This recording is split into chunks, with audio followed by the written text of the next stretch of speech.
Hello दोस्तों, आप सुन रहे हैं मुझे यानी अपने दोस्त विनोद जोशी को वीके जोशी ब्लॉग्स में। आज आप सुनेंगे मेरे द्वारा लिखी कहानी चेहरे के पहले दो भाग। कहानी की एडिटिंग की है गिरीश सी पंत ने। गिरीश मेरे बचपन के साथी हैं। हमने साथ में इंजीनियरिंग की पढ़ाई की है और अब वो अल्मोड़ा में रहते हैं। हैंडीक्राफ्ट के बिजनेस में मेरे सहयोगी हैं।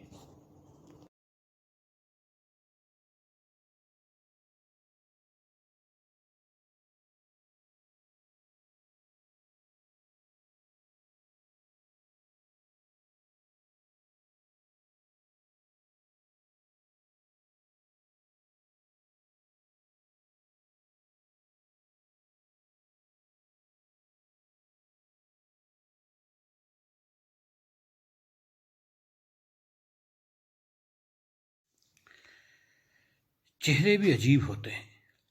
कभी तो मन का सारा भाव बता देते हैं और कभी सब कुछ छिपा लेते हैं। चेहरे सच्चे भी होते हैं और बनावटी भी। किस चेहरे का सच क्या है, ये जानना बहुत कठिन होता है। ये और भी कठिन हो जाता है जब चेहरा अपने मनोभाव छुपाने में महारत हासिल किया हो। दोस्तों, मेरा नाम विनोद जोशी है। किसी कहानियों संस्मरणों से आपका मनोरंजन करता हूँ। कोशिश करता हूँ कि आपको भी कुछ समय के लिए अपने साथ ले चलूँ इन किस्से कहानियों की दुनिया में, ताकि आप अपनी आज की परेशानी थकान को भूलकर कुछ हंसते मुस्कुराते पलों का आनंद ले सकें। ये कहानी है उस चेहरे की जिसमें बिल्कुल भी बनावट नहीं थी। मन के सारे भाव बिल्कुल स्पष्टता से चेहरे में पढ़े जा सकते थे। उसके चेहरे में उसके मनोयोग का पता चल जाता था। वो खुश है, उदास है, परेशान है या तनावग्रस्त, सारे भाव उसके चेहरे में आ ही जाते थे। उसका नाम कुशल था, कुशल रावत। वो एक साधारण सा टैक्सी ड्राइवर था जो अपनी टैक्सी में लोगों को विभिन्न टूरिस्ट डेस्टिनेशंस घुमाता था। रहने वाला मसूरी का था, लेकिन पूरे भारत में काम करता था। राजस्थान तो उसकी पसंदीदा जगह थी। राजस्थान का इतिहास, लाल पत्थरों की इमारतें, किले और महल, सब के सब बेमिसाल। सारा राजस्थान उसे अपने बारे में बताता सा प्रतीत होता था। राजस्थान की बुकिंग तो वो कम रुपयों में भी तय कर लेता था, लेकिन वो नहीं जानता था कि उसका ये राजस्थान प्रेम ही उसे एक बड़ी मुसीबत में डालने वाला है।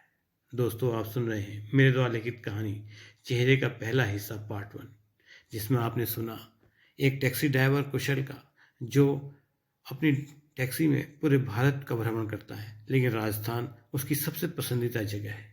अब आगे। एक बार उसे एक फ़ोन आया उसके किसी पुराने कस्टमर का, जिसके साथ उसने जैसलमेर की यात्रा की थी। वो यात्रा काफ़ी अच्छी सुखद रही थी। वो कस्टमर अपने पति परिवार के साथ था, जिसमें 2 बच्चे और उसकी पत्नी थी। उन लोगों ने जैसलमेर में खूब घूमा फिरा, खूब आनंद लिया था। और वो उस भूतहा गांव में भी गए थे, जिसके बारे में कहा जाता है कि गांव के लोगों ने अचानक ही एक रात में वो पूरा का पूरा सारा गांव खाली कर दिया था। उसको आज भी एक भूतहा गांव के रूप में जाना जाता है। कुशल तो नहीं जाना चाहता था, लेकिन अपने कस्टमर की जिज्ञासा और उत्साह को देखकर उसे जाना ही पड़ा। उसको वहाँ जाने का बिल्कुल भी मन था। मन ही मन वो डर रहा था, क्योंकि पहाड़ों में भूत प्रेतों की कहानियाँ ज़्यादा चलती हैं। थोड़ा उसको डर भी था, लेकिन फिर वो हिम्मत करके चला ही गया। दोस्तों, आप सुन रहे हैं मेरे द्वारा लिखित कहानी चेहरे का पहला हिस्सा पार्ट 1। आज बस इतना ही। चेहरे पार्ट 2 के लिए कल मिलेंगे इसी समय और जानेंगे ऐसा क्या था उस गांव में जिससे कुशल को परेशानी हुई, और आज वो फ़ोन दोबारा क्यों आया था, क्या मतलब था उस फ़ोन का।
दोस्तों, मेरा नाम विनोद जोशी है।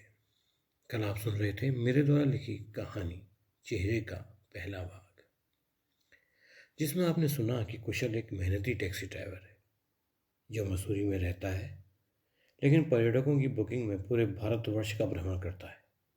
राजस्थान उसकी पसंदीदा जगहों में से एक है। अभी अभी उसके पास अपने एक पुराने कस्टमर का फ़ोन आता है। अब आगे मोबाइल फ़ोन साइलेंस मोड पर था। वाइब्रेशन के साथ साथ स्क्रीन फ्लैश भी कर रही थी। कुशल ने देखा तो एक नाम लिखा आ रहा था, सुहेल, मेरठ कस्टमर। उसने फ़ोन उठाया और बोला, नमस्कार सुहेल भाई, कैसे हैं आप, कैसे याद किया? लेकिन वहाँ से आती एक महिला की आवाज़ और उसके जवाब से वो चौंक उठा। एक अपरिचित आवाज़ ने उत्तर दिया, मैं सुहेल नहीं, उनकी वाइफ परवीन बोल रही हूँ।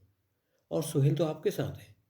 उनका फ़ोन ट्राई किया था लेकिन वो बंद था, लिहाजा उनके पुराने फ़ोन से आपको कॉल लगाई है जो वो घर में छोड़ कर गए थे। कुशल ने जवाब दिया, सुहेल भाई तो मेरे साथ नहीं है, वो कहाँ गए हैं? परवीन बोली, लेकिन वो तो 4 दिन पहले आपके साथ जैसलमेर जा रहा हूँ कहकर घर से निकले हैं। कल रात को तो उनसे बात हुई थी, लेकिन आज सुबह से उनसे बात नहीं हो पाई क्योंकि उनका फ़ोन बंद आ रहा था। चिंता हुई तो आपको फ़ोन किया है। कुशल थोड़ा आश्चर्यचकित हुआ और बोला, लेकिन वो तो मेरे साथ नहीं है, उन्होंने शायद कोई दूसरी टैक्सी कर ली होगी। मैं तो पिछले 5 दिन से गोवा में था, अभी अभी लौटा हूँ। परवीन ने जब जवाब दिया तो उसकी आवाज़ में चिंता और परेशानी और बढ़ गई थी। अच्छा, लेकिन सुहेल तो आपका नाम लेकर क्यों गए, कहाँ गए? कुशल को कोई जवाब नहीं सूझा, बस इतना बोला, मुझे इस बारे में कोई जानकारी नहीं है। फिर फ़ोन कट गया। कुछ समझ में ना आ रही बातों को सर से झटक कर कुशल सोने की तैयारी करने लगा। वो अभी अभी एक लंबे सफ़र से आया था, सोना जरूरी था। वो पता नहीं कितनी देर सोया। दरवाजे पर लगातार होती दस्तकों से वो जागा। घड़ी देखी तो सुबह के 10 बजे थे। इसका मतलब है वो लगभग 8 से 10 घंटे सोया था। दोस्तों, आप सुन रहे हैं मेरे द्वारा लिखी कहानी चेहरे का दूसरा भाग, जिसमें अभी तक आपने सुना कि 5 दिन बाद गोवा से लौटने के बाद कुशल के पास उसके एक पुराने कस्टमर का फ़ोन आता है, जिसमें सुहेल की पत्नी से उसकी बात होती है, जो कहती है कि सुहेल 4 दिनों से उसके साथ जैसलमेर में है और उससे बात कराने को कहती है। लेकिन कुशल के ये कहने पर कि सुहेल तो उसके साथ नहीं है और वो तो 5 दिनों से गोवा में था, जैसलमेर में नहीं, वो थोड़ी परेशान हो जाती है। अब आगे दरवाज़ा खोला तो देखा सामने यूपी पुलिस की वर्दी पहने 2 लोग खड़े हैं। 2 स्टार बांधे हुए एसआई का नाम हरीश तिवारी लिखा था। साथ में एक सिपाही था जिसका नाम शमशेर सिंह लिखा हुआ था। सिपाही ने अपने चिर परिचित पुलिसिया अंदाज में मोटी आवाज़ से पूछा, तुम्हारा नाम कुशल है? कुशल ने सर हिलाते हुए हाँ में जवाब दिया। तो वो दोनों लगभग उसे धकेलते हुए उसके कमरे में आ गए। कुशल कुछ परेशान सा हो गया था। उसने पूछा, आप लोग ये सब क्या है? दरोगा बोला कुछ प्यार से, 4 दिन पहले तुम कहाँ थे? सुहेल को जानते हो? अब कुशल समझ गया, ये सब उस पुरानी फ़ोन कॉल का ही नतीजा है जो कल उसके पास आई थी। उसने जवाब दिया, हाँ, मैं सुहेल को जानता हूँ, वो मेरठ में रहता है। वो मेरे साथ पिछले साल जैसलमेर ट्रिप पर गया था अपने परिवार के साथ, और पिछले 5 दिनों से तो मैं गोवा में था, आज ही लौटा हूँ। दरोगा बोला, गोवा में थे, किसके साथ गए थे? बुकिंग में। कुशल ने जवाब दिया, जी वो रुड़की के विधायक और मंत्री ठाकुर यदुपदन सिंह जी के साथ। मैं अक्सर उनके साथ गोवा जाता हूँ। मंत्री जी गोवा में एक रिसोर्ट बना रहे हैं, इसलिए। मंत्री का नाम सुनकर दरोगा और सिपाही के भाव कुछ नरम हुए। दरोगा ने आगे उससे ट्रिप के कागज और रास्ते में भरे पेट्रोल की स्लिप दिखाने को कहा। कुशल अपनी गाड़ी से लॉगबुक ले आया। उसमें ही रास्ते में भरी पेट्रोल की स्लिप्स भी थी।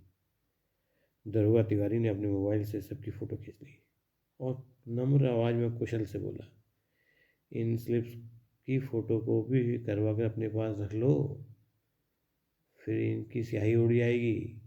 अभी तो गुमशुदगी का मामला लग रहा है, हो सकता है मामला बढ़िया है, कोई पता नहीं, जिसमें तुम्हारा नाम भी आया है, हो सकता है आगे उसकी और ज़रूरत पड़े।